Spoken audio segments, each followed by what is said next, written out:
বাইরের থেকে আলোচনা শুনতো আর হাসতো, এরা নাকি শেখ হাসিনাকে স্বৈরাচারকে নাকি পিটাবে, স্বৈরাচার নাকি এর নাকি ধ্বংস হবে, এ নাকি শেষ হয়ে যাবে।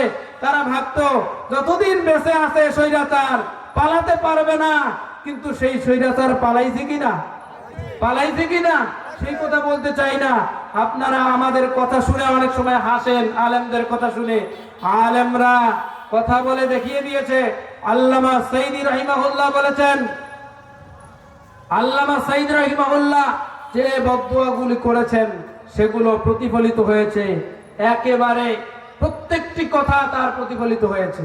পালাতে হয়েছে, সুতরাং হাসবেন না, দিন কায়েম হবে, আল্লাহ দিনের বিজয় দান করবেন। শর্ত হলো আমাদেরকে এক ও নেক হয়ে কাজ করতে হবে, কোন ঠিক কিনা?